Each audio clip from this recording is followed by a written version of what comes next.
General Jeff Buchanan now. Jeff, you're in your fourth tour in Iraq, as I take it. You've seen it all. I mean, tell me about how life in Iraq has changed for the Iraqis and for the military. Tell me some of the things you've seen. Well, I think that by and large, everything has improved. The security situation, the economy, certainly the growth of democratic values, and maybe even most markedly the capabilities of the Iraqi security forces. They've significantly improved over the years and have had the lead for security throughout the country since last summer, and really are doing a good job. So it's inspirational for all of us who have been working here over the years to see the improvements.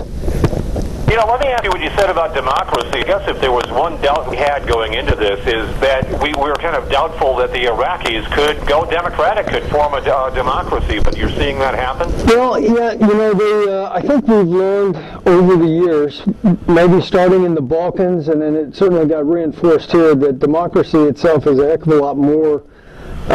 It's about a lot more than just conducting an election. And so, we had the first series of elections in this country in 2005, another series in 2009 and 10, between the provincial and national elections. And what we're seeing all along is the growth of democratic values that are necessary to underpin the democracy. Because none of those values really existed before. And so over time, they're starting to develop. They're getting more and more strength behind them. And I think that the Iraqi system of democracy is going to continue to grow. It hasn't reached an end state, but it'll continue to evolve.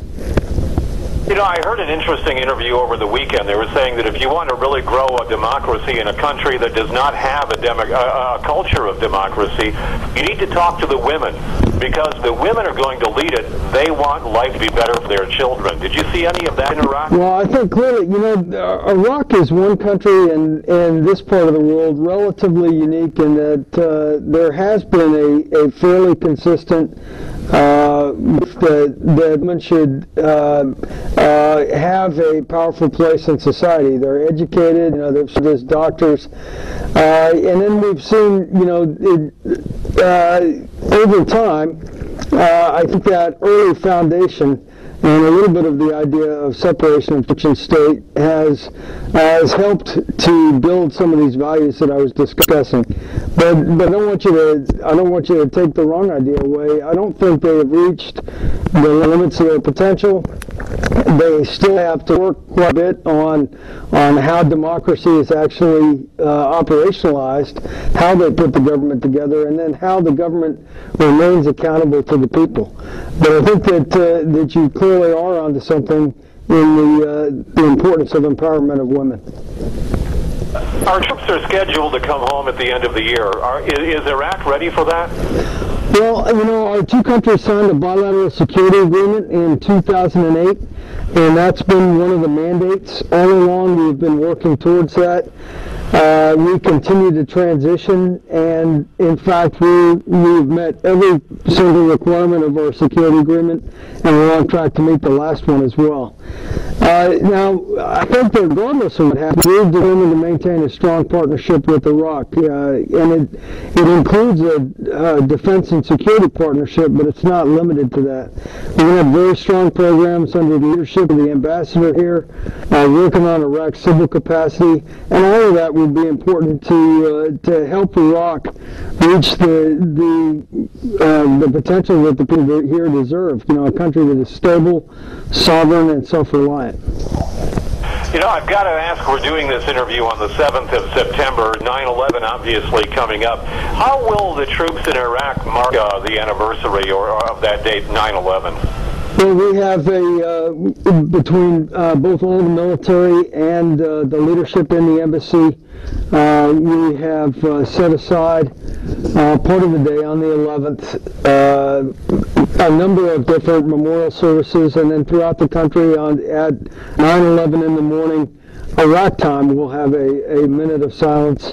And it's really to recognize the sacrifice and remember all the Americans we lost on that day.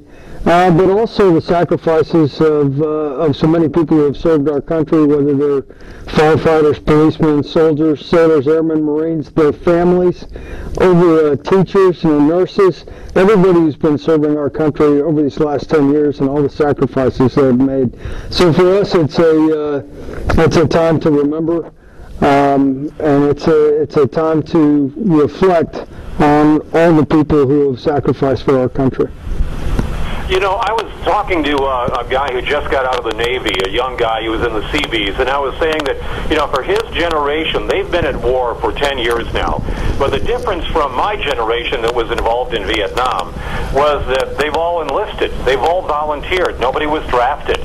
Does that make for a different Army and a different fighting force? Well, you know, I can't, I first came in the Army in 1982, so I can't compare it to an Army that went through the draft, although we still had a number of troops when I entered the Army that had been drafted and stayed on for the second or third enlistment. But all of these young men and women did willingly join. And they continue to serve because they want to be here. They want to, I mean, not just in Iraq and Afghanistan or back in the U.S., wherever they happen to serve. You know, I really do think that they represent the best and brightest of America.